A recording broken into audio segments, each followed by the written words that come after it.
recommend considering doing that. Well, All right, I will call the special city council meeting for the city of Tomball, Texas to order on Monday, November 29th at 6:01 PM. And since this is a special meeting, we will not have our usual opening ceremonies, but we'll move straight into public comments. Is there anyone that is here for public comments that wishes to speak? All right, seeing none, we will move into new business. The first item is adopt on first reading ordinance 2021-38. Nathan, can you tell us about this?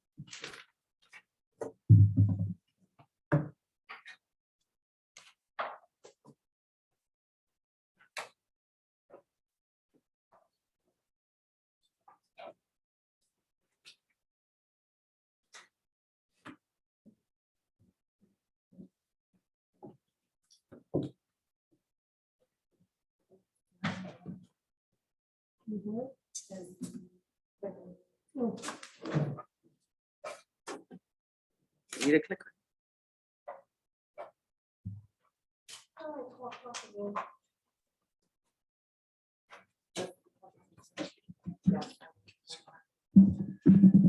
Good evening, Mayor, Council. This item is to request for a rezoning of approximately 240 acres at the most southern and western tip of the city. Basically, Lovett Industrial would like to come in and request for light industrial to be the new zoning designation for that 240 acres. This item was previously or formerly known as an ExxonMobil oil field that has been decommissioned. And basically, the Railway Commission put forth an operation cleanup and found that this area had limited concentrations of hazardous materials in the soil and groundwater, but exceeded their applicable regulatory standards. So there was a voluntary, they elected to do a voluntary restrictive covenant on the property, restricting the use to only commercial purposes and not for residential uses only. So this property is currently going through an annexation, which you'll see will be coming in conclusion in the December 6th meeting. And then this will be going to the second reading for the rezoning of the property. Back in September 7th, the City Council allowed staff to begin negotiations with Lovett on a development agreement, in which you'll see up and coming here, where we negotiated some additional terms, which included land use controls. This is a development that could have approximately 3.3 million square feet of distribution in light industrial uses, generating what they estimate up to about 1,300 jobs for the region. So this would be, just to continue with my analysis, is that this would be in line with the future land use plan for general retail. Although inside of our comp plan, this light industrial use is not necessarily completely in line with the comp plan. However, with the additional land use controls as we developed and negotiated within the development agreement, we believe that it is more in line and will be in line with the comp plan in the end. At Planning and Zoning Commission, this particular item was reviewed, and they approved it with the negotiation that staff was having with Lovett in regards to the land use controls. And staff also recommends and Planning and Zoning recommended approval with those negotiations. And then also staff would recommend approval with this particular zoning case. And I'm here to answer any questions that you may have. So with that, I will entertain a motion to read ordinance number 2021-38 by caption only on first reading. motion. Second. All right, we have a motion and a couple of seconds. Any questions? Call for the vote.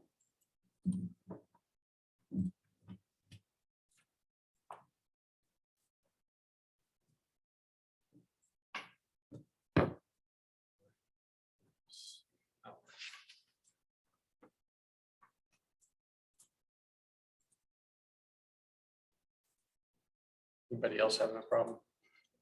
Yeah. Have I been fired? That's how I find out. That's how you find out. Did you not get the email? We sent it Usually on they Thanksgiving. just take my badge away. It doesn't work. That's right. We sent it on Thanksgiving Day. If You hit click the that- button and it worked.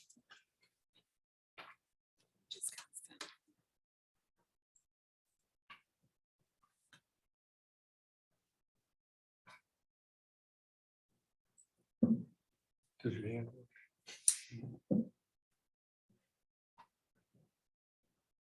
I can cast I. Can he just say it? You do. Motion carries unanimously. All right.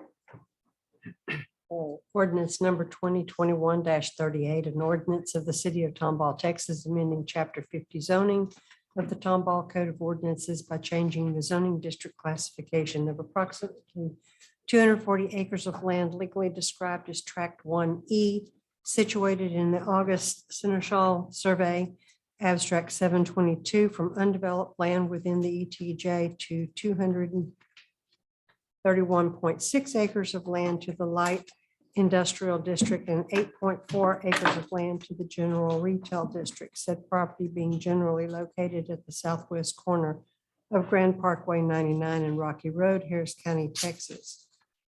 Providing for the amendment of the official zoning map of the city, providing for severability, providing for a penalty of an amount not to exceed $2,000 for each day of violation of any provision hereof, making findings of fact and providing for other related matters.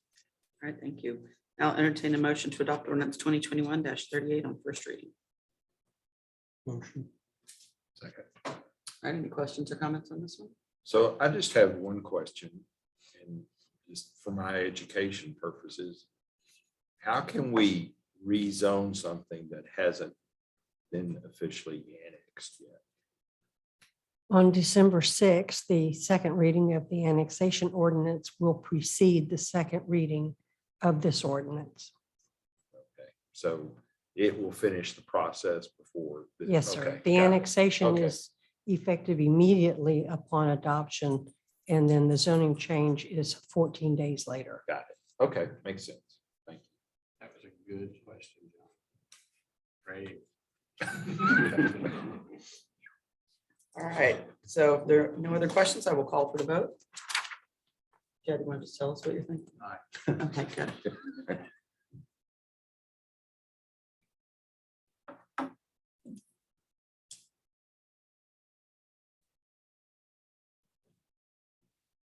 Motion carries unanimously. All right, and then that brings us up to the next several items that David's going to tell us about. The first is a public hearing. Yes, Mayor and Council, the next few items, we have a presentation that Mr. Pruitt and I will go through, and we'll touch highlights of the different documents that you're going to be considering tonight.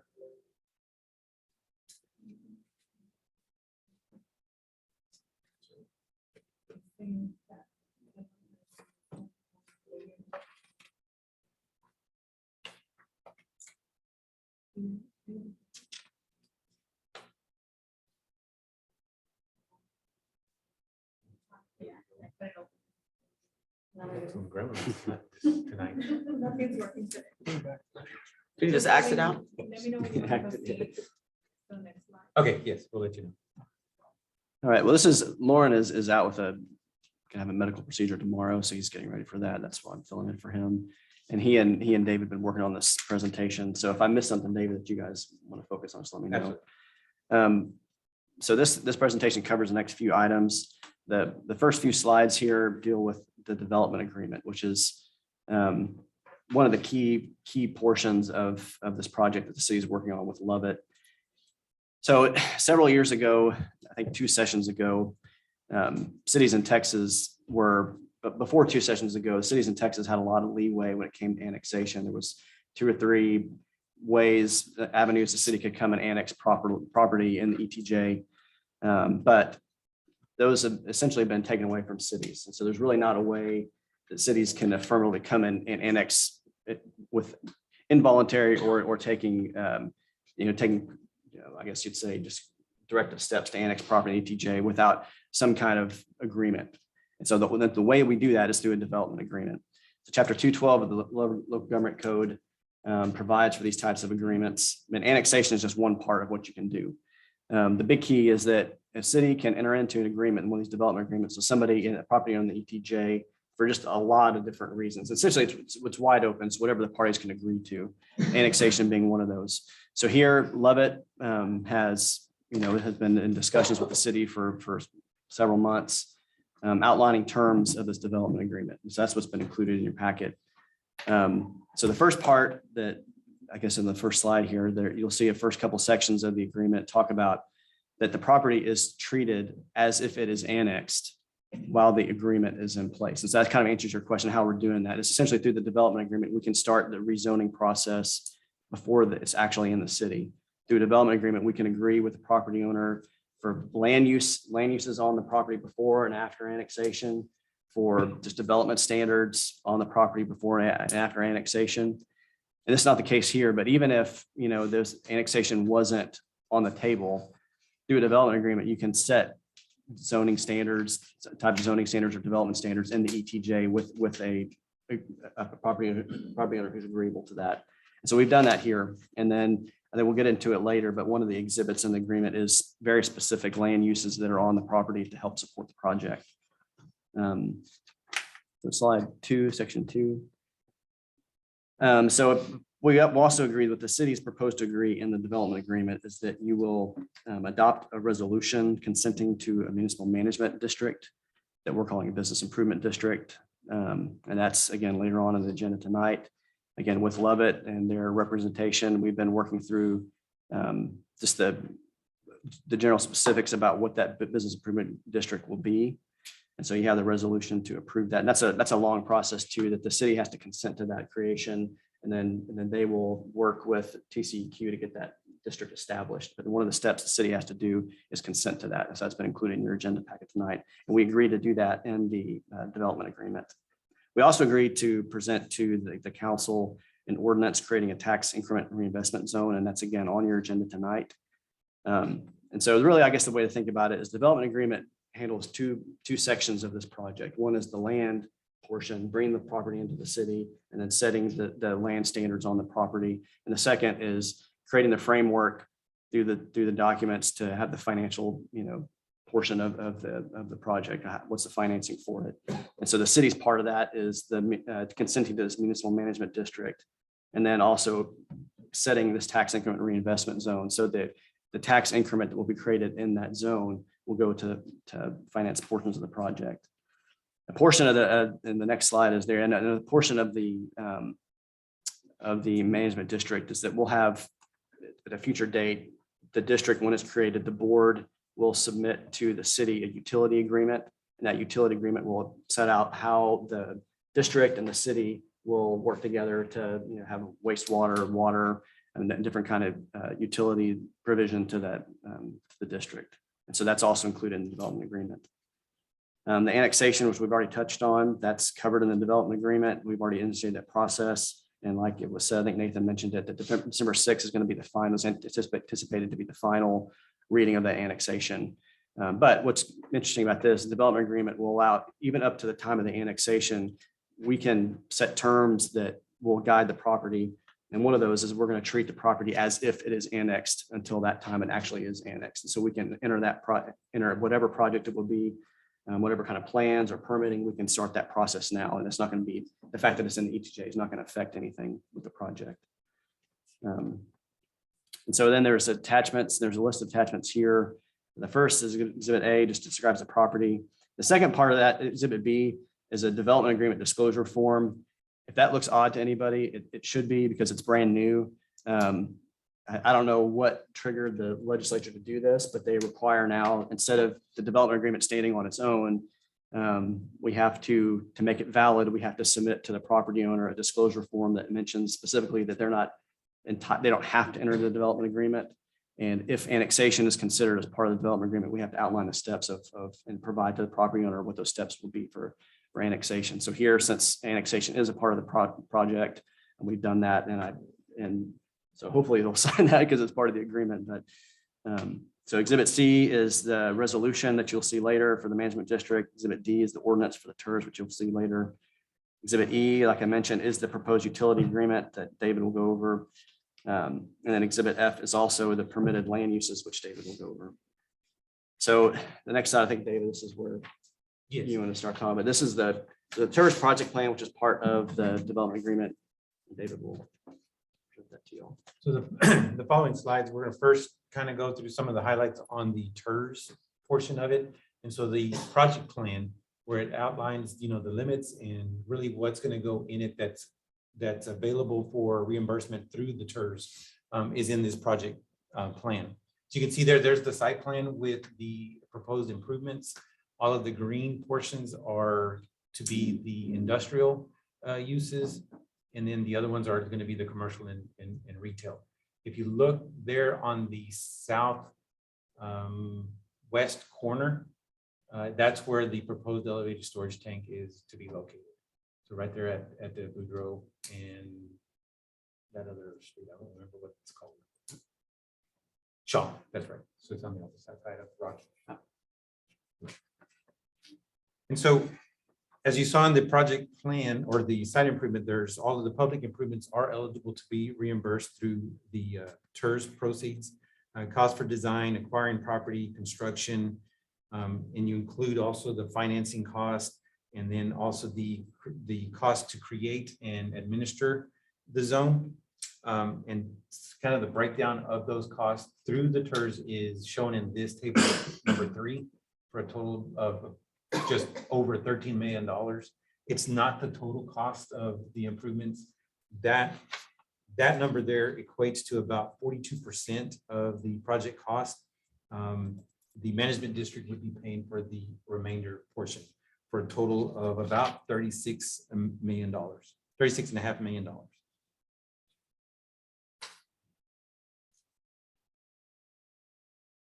And then what's planned through the TERS is to issue 4 sets of bonds to be scheduled.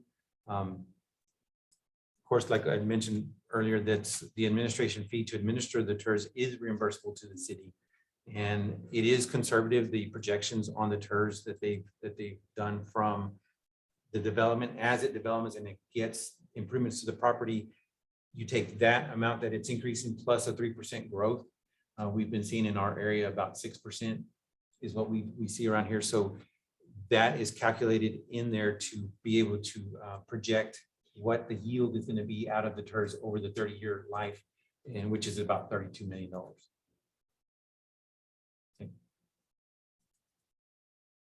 Then if we look at the utility agreement, obviously the facilities that are going to be designed in construction and compliance with all of our city requirements. The district will fund 50% of the construction cost of a 1 million gallon elevated storage tank. And there are sections in the utility agreement that outline the capacities that we are committing to the district, basically setting what those maximums are based on our current setup. Anything, if they get a user that's above and beyond that, then there's going to be additional improvements that will be required that will trigger additional funding from the district to be able for us to complete those to supply the district. And they are committing to paying all of our connection fees that we require for everybody else. Go back one. I missed that one. No, we're good. And so this section here, I wanted to show you, this is what the negotiation that we had with the restricted uses on the zoning case. So if you go to the table or the listing of them to the next slide, all of those uses were taken out of our current zoning that's permitted outright, and with agreements with the district that they will be done through a CUP if any of those were to be used. And the one that was excluded would be a truck stop.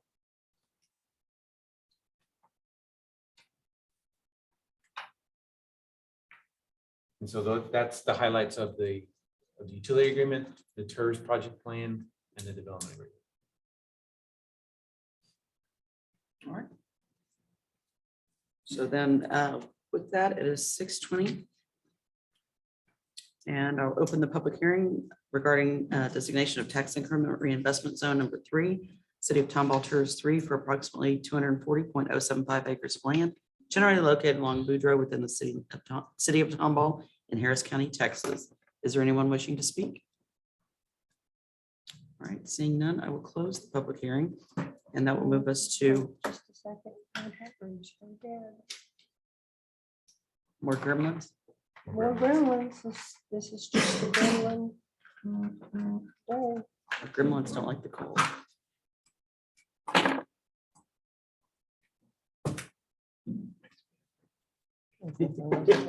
We're all gremlins. Exactly how much we got, but we do have the audio, so, I mean, the video recording, so. Here we go. All right, perfect. Okay, so item 3, I'll entertain a motion to approve development agreement with Levitt Industrial LLC for the development of approximately 240 acres generally located at Grand Parkway in Boudreaux and Rocky Road. Motion. Second. All right, questions, comments? I have a few things that, I mean, just from my own understanding are why it's in there. Okay, we're annexing the property and we're instigating a TERS. But then in Exhibit B, it clearly says that the owner, after we do this, is not required to enter into a development agreement. And that the city may not take any action under the development agreement without consent of the owner. And we can't talk to the owner because they haven't issued, they're under no obligation to enter into the development agreement. We talked to their attorney and that we, in the development agreement, is waiving its immunity from suit according to the code. So we are waiving our right, they can sue us. And we're doing all this with the developers not entering into the development agreement. According to Exhibit B, the owner is not required to enter into the development agreement. So we're annexing, we're doing the TERS, we're going through all this. And we could do all that and the owner could say, I'm not signing the development agreement. It Counsel, seems like so a lot of work. Why aren't they signing the development agreement? Well, that's the exhibit B is that statement form that's now required under the law. So we have to include that where the development agreement itself is not valid. And so those terms were put in there that follow the state statute as it's now applied. So again, it seems kind of squirrely that we would do that, but that's what the state law requires now for these development agreements. And so Is there another one that says that we have our own, we put this in there, we have our own that says if we do all this, they will sign the development agreement? And do we have any rights if they decide they don't want to sign the development agreement to recoup our costs into doing all this? I mean, this is what they're requiring. What are we requiring to counteract this? Because we're putting ourselves out there. We're waiving immunity that they could sue us if they don't like something. So, yeah, that's just the state statute now for that disclosure form we have to provide to the property owner. So there's nothing really that we can do.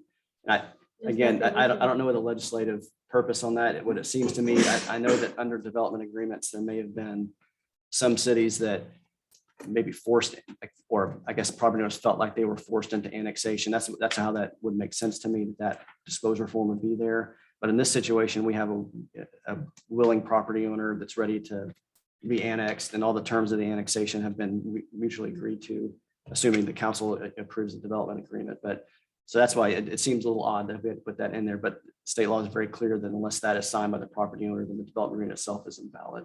So that's why we have to put that so in they there. could sign that, but then we could have something in our documents that say that if we go through this, that they will sign it. Or that we are not, we're waiving our right for immunity from lawsuits from this developer or the tours or anyone else. Right, what we can require in order to meet, because it's an agreement, so they have to fulfill their portion, we fulfill ours.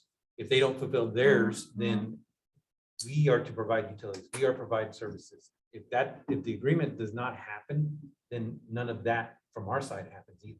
Right, so, but we're approving this would be the first reading on annexation, the first reading on setting up the tours, the first reading for us signing the development agreement, the utility.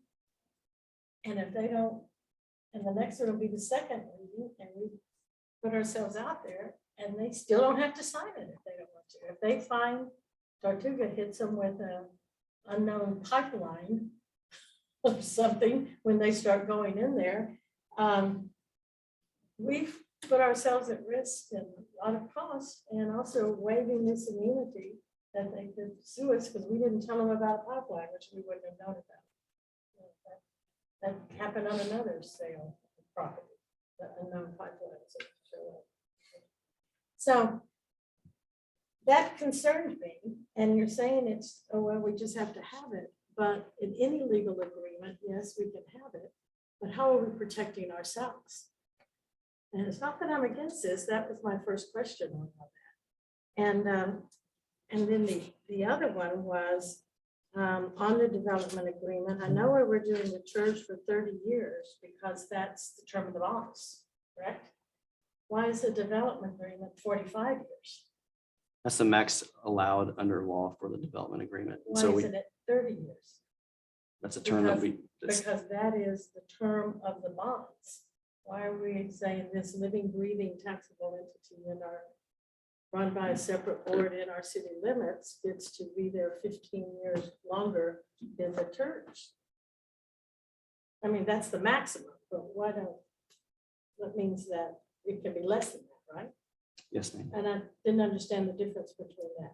And that's the development agreement. Yeah, the So the maximum. development agreement really just outlines what the things are. So the management district is not through the development agreement, and the TERS obviously is set. City controls, the city council controls the TERS. What would you Don't get? control the management agreement. Yeah, Councilman, what you would get with the 45 years as it stands now, which again, that's a term that is negotiable. And so if you as a council can approve whatever terms you want in the development agreement. But that's why I think of it, if you think of it, two portions of the development agreement, one is the land portion. And so what we're saying is that we're going to file this, we have to file it of record. It will be of record in the county records. So for 45 years, the land standards that are in Exhibit F that David and Nathan have provided an agreement, those will be in place for 45 years. And so despite any kind of zoning change that might happen or code amendment you might have at the city, those specific land uses are going to be of record running with the land for 45 years on that property. And so that's what you would get for 45 years in the land portion of the development agreement. If you shorten the term, then it's just you have those land portions for 30 years then. So we couldn't have a truck stop for 45 years, right? Okay, still didn't understand why I can't tie to the TERS, because the development agreement is to manage that and make sure to issue the bonds and collect the bonds and pay that off. Development agreement, just all we commit to in the development agreement is to provide that you approve a resolution if the development agreement is approved, because again, for TERS creation, it's a separate statutory process that you're addressing here in the next few items on the agenda. A resolution to approve the consent to the approval of the management district, and then an ordinance to be presented to the council for the creation of the TERS, and both those are committed to. But that would be the end of the commitment for those two portions of the project. As far as the development agreement is concerned, it's the 45-year length of that, or 30 years, or whatever the council agrees to. That will affect the land, because that development agreement runs with the land. So it's essentially going to be a land use document after the annexation portion of the development agreement is done. Then it's going to be a land use document that will be of record. And that's why in this case, it's going to be the Exhibit F, those land uses that are specified in the agreement. That's what will run with the land for whatever length of time the development agreement stands. What is the advantage to the city to having the development agreement longer than the TERS? I don't know, that's a term that's negotiable by the council and then property It owner. keeps the land, the zoning, that the other portion that we're both agreeing to with those restrictions, because that was above and beyond what the zoning. So that sets it for 45 years. Okay, so what is the advantage? Because the You put development additional agreement restrictions. is the living, breathing taxable entity that can issue more bonds, that can do what and they have a board, No, that's No, not the that's- development agreement. talks about the committees and BBD. Business That's the development management agreement, district, which is created separately which is from the development agreement. part of, right, from the development agreement. And so the development agreement has the management district, and that also then would go on 45 years if the development agreement said so. Is that correct? The management district's gonna be 45 years. So I know it gets So, all yeah, mixed up. let's explain it to me. So, yeah, so development, the way to think of the development agreement is just the initial 212 of the local government code allows the city to operate in this ETJ, which we don't have much power at all to do anything in our ETJ, especially when it comes to land use controls. Our zoning ends at the city limits. But 212, the primary purpose is to let the city and a willing property owner extend those land use controls into the ETJ. But 212 is written broadly enough that we can include in a development agreement any term that the parties agree to that's legal. And so in this kind of development project, when annexation is considered, we have land use controls that are on which now a parcel is in the ETJ. We also have, I mean, as a key component of the financing portion of the project would be the TERS and then the management district. And so, I mean, from the property owner's perspective, they're going to want some commitment from the city in the development agreement. Again, that's the avenue that we have to operate on the ETJ is this development agreement. So they're going to want as much commitment as they can get from the city in that development agreement as they can. And again, the city's limited on what it can do even through the development agreement. But I think that we've provided here the development agreement that represents both interests. One would be that the city would promise through the development agreement that we will do what we can to move forward with the two financing portions of the project, which is the TERS and then the management district. So for the TERS, we have a whole statutory framework for how you do that. It's by ordinance. We can't do that, can't establish it through the development agreement, but we can commit to what we did here was that we could present to the governing body an ordinance that would start that process. And so that's on the agenda. The second is to commit to approving a resolution that would consent to that management district. The term of the development agreement does not affect the length or the establishment or the term of the management district. All we're doing in the development agreement is saying that, we recognize that a crucial portion of the project of the annexation of the TERS is this management district getting created. And so for the development agreement, we commit to doing what we can, which is consenting to the creation of that. We don't consent to the length of time. We don't consent to anything. That's a TCEQ established process, and all the terms and the board are established by TCEQ. All we do is the city's portion of this initial startup of the management district is to consent to it. And so through the development agreement, one of the terms that we have provided is that we would consent to the creation of a management district. And so what that does for the property owner is they can put this resolution in their packet that they're going to send to TCEQ as a part of their petition to start the district. And that this will be a checkbox that the TCEQ will see and they'll say, okay, city's consented, and then they'll move forward with the project. But all the documentation with the management district is a separate, little bundle of documents. The TERS documents are separate as a bundle. The development agreement is a separate thing. So that's why, even though I know we call out the management district and the TERS, it's really, the development agreement is really a land use document. And so the length of time is whatever council feels comfortable with. We put that length of time, and that's what will be of record in the county for county records. And what's going to stand the test of time is after the properties annex, which is a portion of the development agreement, and our commitment to consent, and that's done, then all that will stand on that agreement is the land use controls that are in Exhibit F. And so that's what's going to be on record for 45 years in this case, or whatever term that the council agrees to. Okay, so the business improvement district is the management. The management Yes, ma'am. district that you call it. And here it's business improvement district. It's the same thing. Same thing, yeah, and I know that's confusing too. It's a municipal management district, but in the state law, it says you can call it a management district or an improvement district. And the management, business improvement is the one that has a separate board of directors. They have the right to tax and increase the taxes unlimited.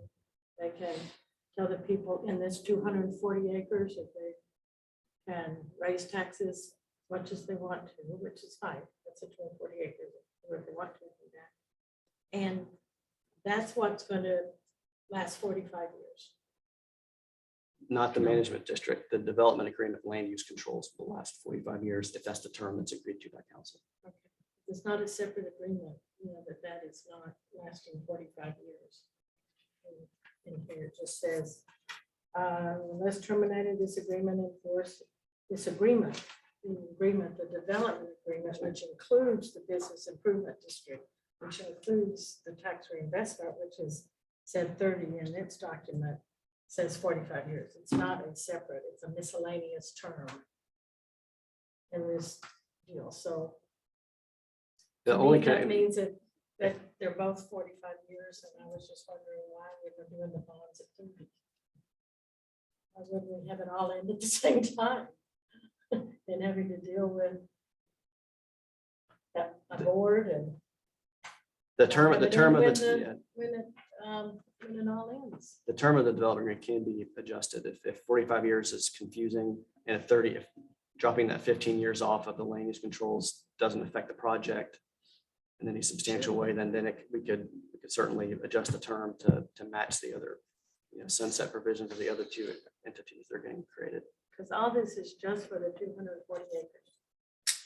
Correct. Not for the land around the intersection, Correct. which that is something that I'd like to have that changed to 240 acres, not around. That's in item 5 on the agenda. So, but, so it's, okay, because I just said there's gotta be a reason for it. I just couldn't find it in the documents. So we pulled up the actual development agreement in the section that you're referring to, section 2, and then it's itemized A, B, and you'll see there the business improvement district Right. and is shown in Exhibit C, Mhm. and as governed by Chapter 375 of the local government code. So that is completely separate. What we're committing to here is through the development agreement that we will, as a condition of annexation, agree to adopt a resolution to consenting to the inclusion of a management district. And then in section 4, miscellaneous under the business development agreement, it doesn't specifically say this only applies to the business development agreement because you're talking about both of those items in this division. It just says effective date 45 years thereafter. Because it's It doesn't the agreement. specifically say that it's not the business improvement district. When it's a miscellaneous thing and it's not, and there's not a time limit in the business improvement district documents. Right. Because So. no, I the see exactly what inertia you're saying. is 45 years. I see what you're actually saying. It's just that the development agreement can't dictate to the management district because it's You governed by can't end it Chapter early. 375. And the city can't say, okay, the bonds are paid off, we want to end the management district. Right, But you can do so with the terms. yes, but that's my question. You know, we're saying the management district or business improvement district is going to last 45 years, but the church is only going to last 30. Why not make them the same year? But with the management district, though, there is maintenance and operations piece included. So part of the agreement was that the drainage facilities was going to be operated and maintained by the district. So there is going to be a portion of the district that will have to continue to maintain and operate those facilities. There was a no payment, there was maintenance on that. So which means there's not an end to it. So the management district, the business improvement or management district never goes away. For that portion of maintenance and operations, correct. So what's the 45 year for? For the development agreement. Just the land use, The land portion. the land, what you can do with the land. But that's not what this says. It's not what the written document says. The miscellaneous, it just says. If you look at the All term, agreement and I see what you're saying, is section 4, item A, the term refers to the agreement. agreement, And the definition of agreement is the development agreement, right, which includes these two things. which includes the reference that we would do that, but that's governed under those different chapters in local government. But code. just the consent to it. Right. It's a consent. Committing to consent. It's not committing to how long it has to be. And then what does it, when it talks about in tax increment reinvestment zone, section 2, that the board of directors or TERS board will approve and recommend to council, and the council shall not unreasonably withhold its approval of the agreement. Well, why would a council unreasonably withhold the improvement Is this written because they've had trouble with city councils? Is that where some of these things come from? It's written so that the city, through the development agreement, can consent to, and as much as it can. There's, again, because tax increment reinvestment zones are statutorily, there's a statutory guided process for how you adopt those. It's limited to what you can commit to in this development agreement. And so so if, assuming that it gets approved, you know, I know it's a first reading tonight, but saying second reading of December 6th, when it gets, if it were to get approved then, and what you do through that ordinance is you establish the zone, and along with the zone, you establish the board. And the TERS ordinance itself gives the board certain authority. The first thing, one of the first things they got to do is approve a financing and project plan. And then so the board approves that, and then it comes to council for ultimate approval. So we couldn't, I think initially it would be easier for everyone if we could say we commit to everything with the TERS through this development, which can't do that. So we commit as much as we can, which is saying that, you know, we understand that that TERS first has got to be approved through the process given by the state statute and state tax code. And second, that if that gets established, then we give the proper, you know, discretion to the board to recommend through the processes to the council what it will recommend. We can't dictate what the board will recommend to this agreement. So that's why we say you're not going to unreasonably withhold whatever presented to you as far as that goes. And I think that gets to the heart of that. The TERS is a major financing portion of the project. And we want to show that, you know, it's part of this, and it's assumed as part of the annexation that will be a portion of it. And if that doesn't happen, then there's going to be some issues with the annexation, and that, you know, the project's not going to be viable depending on what's been presented. So we commit as much as we could to say the city is here. We're going to present to you an ordinance for your approval. And as part of that ordinance, the process will be a board is created, and the board will make recommendations to this body about whatever, you know, finances concerning the TERS. And so that's why you say it's unreasonably withhold it, is that as part of that, you know, as part of that creation, that you understand that there's going to be recommendations, and a second board is going to be approving projects for recommendation to you. And we have 30 days. That's what it says. The council agrees to consider it in 30 days. Request from half of course. We have 30 days to. So does that mean they give it to us and then within that 30 days, or that if they present it on the 28th day, or it just says 30 days? Council agrees to consider such agreement with 30 days of request Can on you, behalf of the TERS board. can you scroll, David, to get that portion on? Tax increment reinvestment zone. Okay, so that's a second portion of that. It's the last sentence on Mhm. section B. And that agreement, again, I'm just being too technical, but that agreement's not capitalized, so it's talking about. Council agrees to consider such agreement within 30 days of request. Yes, So whatever their recommendations are, we have to act on it within 30 days. Otherwise, it's considered unreasonably withheld. that is talking about, so one of the potential powers of the board is to enter into contract with another entity to, I can't remember the statutory language off the top of my head, but essentially it's allowing the tax code allows a TERS board to enter into a contract with another entity, and the entity can, I can't remember the wording. It's like direct to support the financing and project plan of the TERS board.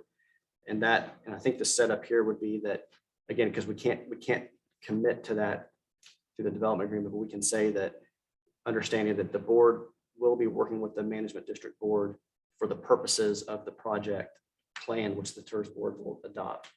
And if that happens, then that agreement will come to you as a council. And that's one of the many different, you know, authorities that the state law gives to the TERS board We have 30 days to act once it comes to us. for that particular agreement. Yes, ma'am. The TERS agreement to the management district. TERS go through the management district. All right, so the other thing I wanted to make sure was in the slide you had up there, David, it showed that contractors' cost for land was 5.4 million, but yet in the agreement it is 7.4 1.4. That's our base amount. So I wanted to make sure that that was not a problem there. It says it's 7.4 million is what the value of the land is now, and that's our base. Get 25% of the amount over that. But in your slide up there, it's showing contractor's cost of 5. And I would just wanted to make sure that those two different numbers didn't. Well, they were 7.4 is our base. Can you pull up the table number 3? I think that's where you saw that. Make sure that we're talking about the same thing. Yeah, I wanted to make, that's what I wanted to make sure that Zoom in. we were talking about the same thing. Can you read that? There Oh, we go. there. There we go. I was going. Oh, it's bigger. Okay, scroll over to see what there you go.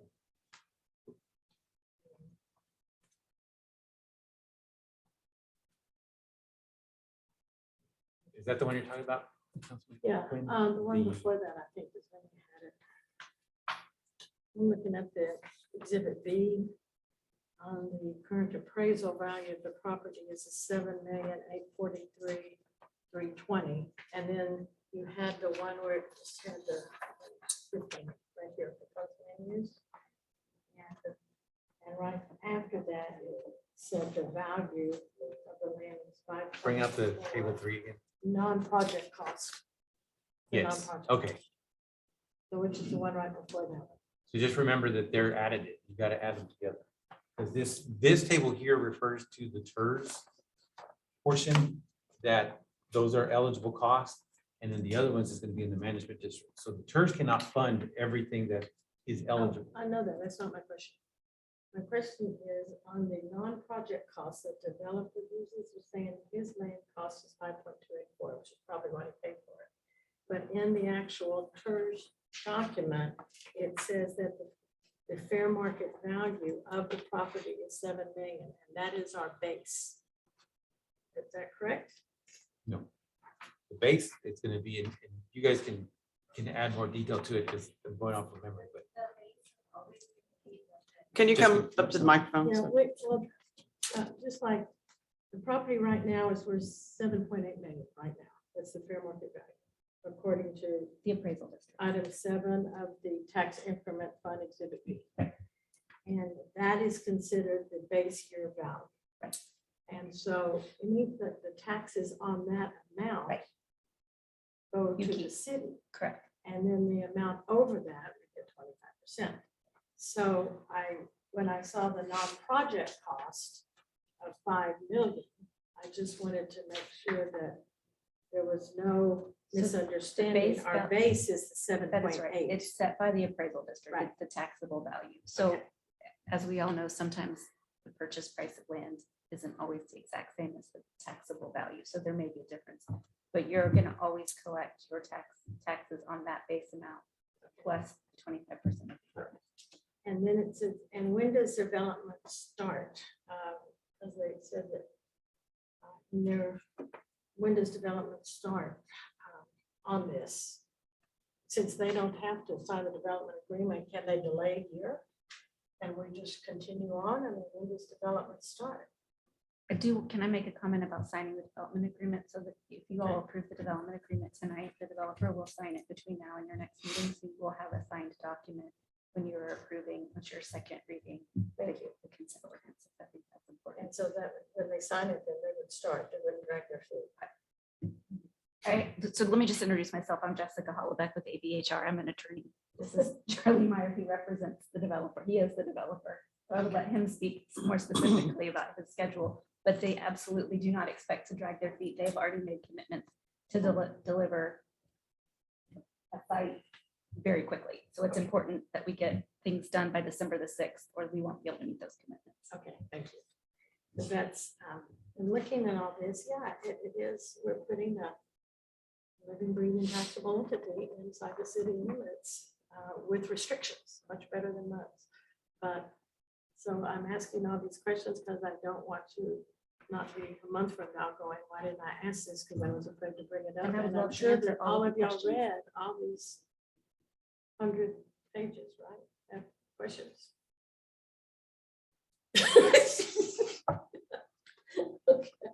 And I just, when I didn't understand it, I needed to ask a question. And this is our only time that we could ask these questions because we just got these. See, if that was all my questions. After 45 years, I still don't understand the logic of that. I wish it was 30, that it all ended at the same time. Mayor, Mhm. can I have 5 minutes? Yes. My bladder wasn't prepared for all Oh. these questions. In fact, everybody can have 5 minutes, not just John. I thought we were getting this prepared. I know, I speech. think- I was oh like, my wow. God, Oh, my. It's really taking I'm a like, turn. before you say anything. Filibuster. So, wait, and I did have one thing on the utility agreement. Stop talking. Oh, no. Yeah, no. Wait for him to come back.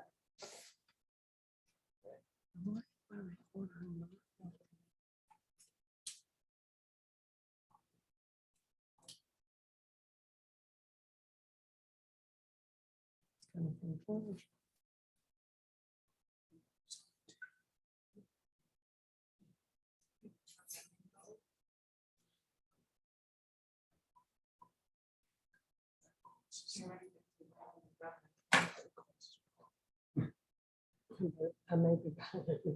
Order stuff again. Can we turn on the phone? Well, the Zoom recording, is- though. Okay, Zoom, Zoom's so recorded too. it's available that way. This was just fellow suspenders. Always had that little crowd. Or one that looks like it. Yeah. I don't know, back in the day, it was probably like this big. Suspenders broke. One that you just record, play. Or the two together. To make sure everybody knew you were recording.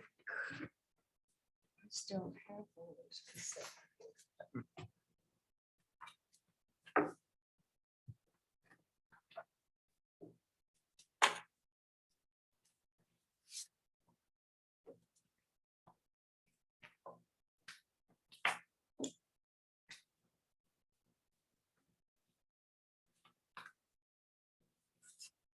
Well, this was item 3. I have very few questions on it.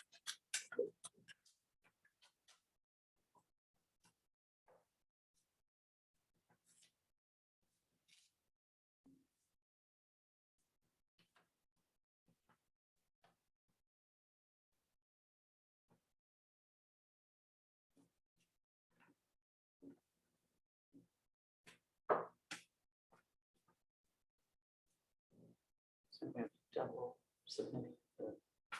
Mhm. Today I got it all straight by that house. I submitted it wrong. Not as bad. You have to write another letter. No, I'm not gonna do that. I'm just gonna fix it some other way. And start having my payroll company handle it themselves. All right, so it's 5:54. I think you're actually on. I was gonna say you're on 4, but the attorney, you know. Oh, I know I had 6 minutes.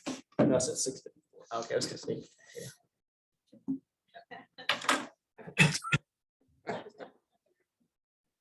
And again, I'm ready. Okay, okay. we thought you were gonna filibuster. No, no. Buster Park maybe. The question on the utility. It talks about in the executive summary that the developers reimbursed from revenue generated by the zone for investments made for infrastructure, including water distribution, wastewater collection, and roads and drainage. Do they share with water distribution and wastewater collection? Do they share in a part of the bills that are sent by the city to the companies that are inside there for water or regular water and sewer bills? That's on executive summary, last paragraph. Could that be construed? Says, I thought it was just for the infrastructure of the building and all that, not for continuing, not for water bills or sewage bills. To them. So you could explain that to me. Maybe Hold on. it's. maybe- The agreement, okay. It's in the utility agreement itself. Yeah, it's page 77 of the packet. It's tiers. Well, it's Exhibit B, tiers number 3, tax increment fund. And it's in the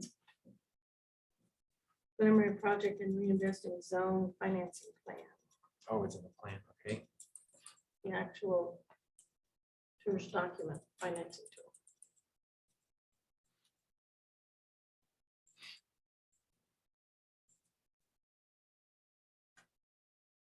And once this, the bonds have been paid back, there's nothing else, even though the development agreement of the executive, the business improvement district would go on. There's no tax collection on that. There's no revenue coming into the business improvement district. So I guess that was 2 questions. I guess first one. So does that mean that they share in wastewater collection and water distribution revenue? No. All right. It just says they get revenue generated by the zone, which is water distribution and wastewater collection. But that is not water and sewer bills for the people who are in. Did you find it, Tracy?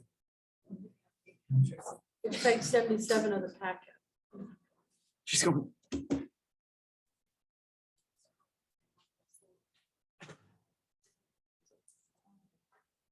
I know what it is. Yes. It's Yeah, referring to the revenue from the zone to Developer pay would for the. reimburse Oh, the revenue. okay. Yeah. So yes, no, it's talking about the tax increment revenue Okay. to pay for distribution and collection facilities. Okay, nothing having to do with, or. No, water and sewer No, bills. and you're right. No, Because water distribution and wastewater collection, that sounds where it's referring to the zone, it's the TERS zone. like, okay. And Councilwoman too, that there's really a 2-step process for this. When we, on our end for the city, when we start this reading of the ordinance for the tax income investment zone, we have to have a preliminary plan. And that's what's been provided here. So if there's anything that we need to clean up for clarity, then we can certainly do that because this is only a preliminary plan. The plan that if the board is created, then the board itself will adopt the official project and financing plan. And we can make sure that whatever is included in that particular set of documents, the plans is crystal clear. So if we need to amend any of this stuff now, this is a perfect time to make notes and do that so that when the board is formed, they'll have a preliminary plan and it's almost a substantial form as it needs to be for them to approve that, if that makes sense. This is only a preliminary plan. So if there's anything that we need to clean up, then we can certainly do that. Well, tell me, do we need to make that clear or? Yep. When If that's I something read the that, council agrees to, that's perfectly fine to do that. It just said water distribution.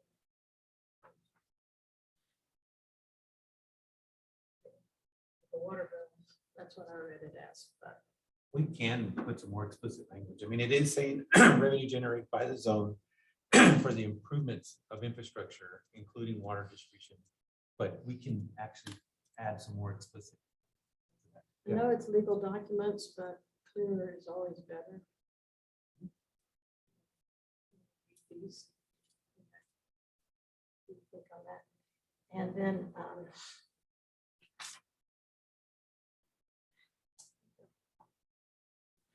and then I did just for my own information, if we don't let everything end at 30 years, what is the income of the business improvement district? That's their assessment or their ad valorem tax that they would set. Okay, so they still the 75%. No, that's separate. No, that's over with at 30 years. Yes, So the business improvement district just gets whatever tax they want to assess. correct. So the last 15 years, they can make it whatever it is that the development later, basically. All right, so I still don't understand quite the reason why we don't have it all just in at the same time. And if there needs to be a new business improvement district at that time, they can redo it. They probably would because there's not in terms associated with it. But then you said the business improvement may have ongoing costs, right? I It's mean, we very- can't very well sell them in could 30 be. years, you get no more money. and now we're gonna take it all on. You're still gonna have some ongoing costs associated with it. The maintenance of the ponds, Of the drainage facility. drainage facility. And we're responsible for that anyhow. No, the operations of it. We're not.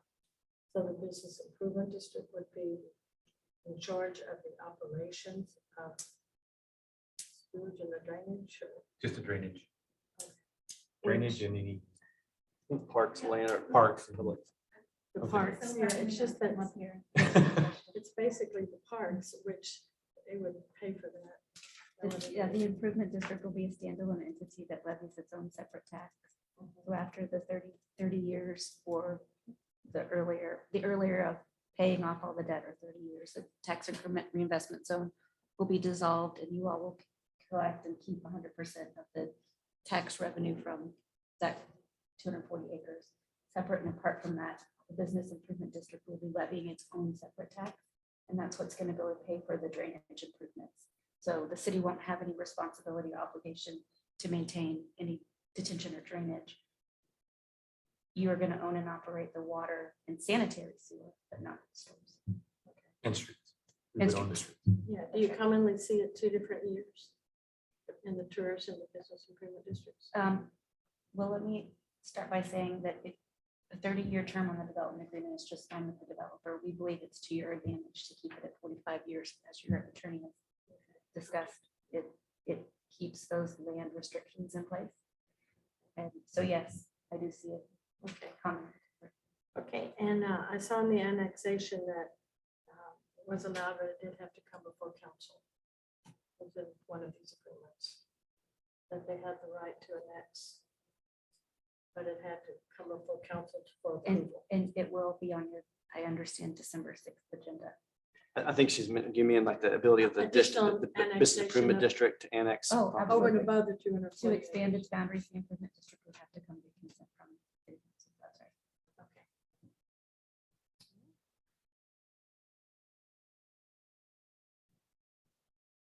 All right, any other questions? This is my favorite topic. So I'm welcome to any It's not mine. questions. All right, so if there are no more questions, we are on item 3, and we have a motion and a second to approve the development agreement. I will call for the vote.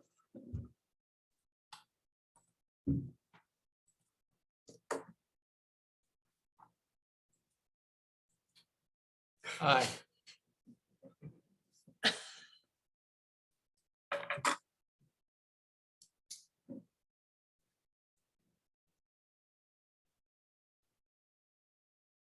So there's nothing that you feel like we need to tweak, The except development, for that one. Do we need to amend the motion to change that one part in that paragraph to make it more clear? which portion you're talking? The, for the revenue zone, because it's a preliminary project plan, Okay, it's like, we'll tweak it at the, when we adopt the real plan. okay. And also this is the development agreement only. And so I think when we get to the That's true. tax increment ordinance, we can mention that there. Okay. Thank you.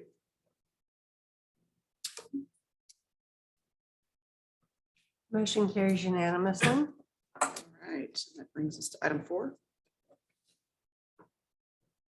Do you have anything to add on it? Or?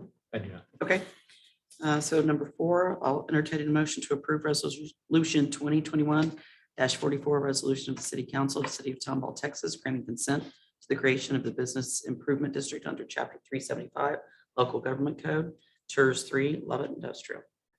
Motion. Second. All right, questions? All right, seeing none, I'll call for vote. Aye.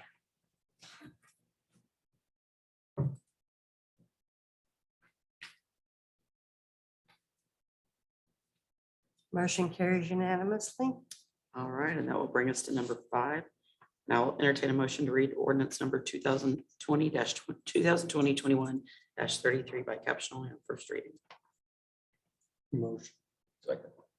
Any questions on reading?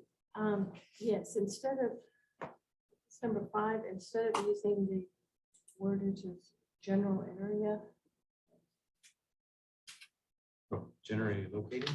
Generally Yeah, located. why can't we just say 240 acres? Because there is other land in that area. And just change that to 240 acres. 240 point, whatever that is. Because there is other land owned by other people in that area. 249 acres, more or less. Located at the southwest corner of Parkway. Oh, wait, more or less. Oh, that's right. Yeah. I mean, Exactly. if we're gonna try to, and we find out it's 241 acres, then I mean, don't we always use that language? This does not specify the amount of acreage in it. This is just creating the TERS for the property located at this location. It's not the, it doesn't designate the exact number of acres. So in the TERS ordinance, it does have the exhibit for the survey property. And so that has the limits of the TERS. So area generally located, because there's lots of other land generally Right. located in But that ordinance number besides has this church. a survey attached to it. So that's what really spells the boundaries of the district. That's in the ordinance. Yes. Okay. Yes. All right. All right, I'll call for the vote on reading it.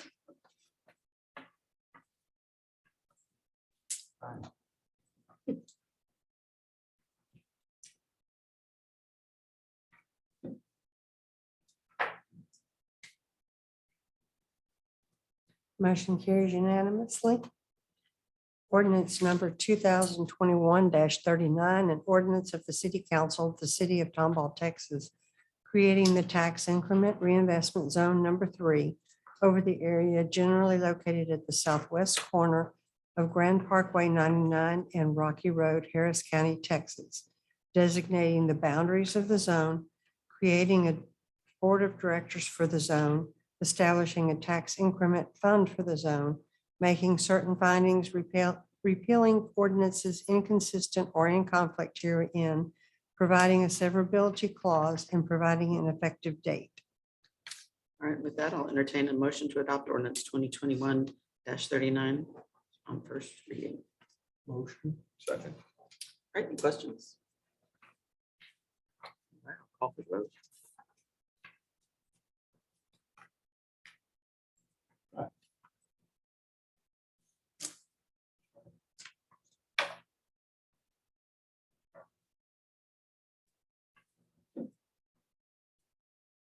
Motion carries unanimously. And with that, I will entertain a motion to adjourn. Motion. Second. Any questions? Thank you for indulging me.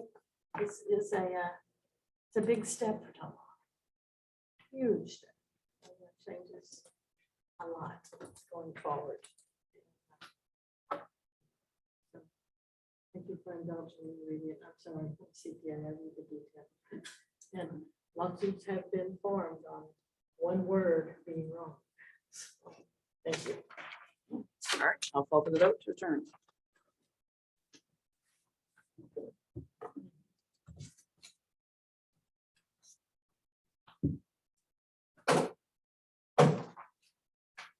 Motion carries unanimously. All right, meeting adjourned at 7:09.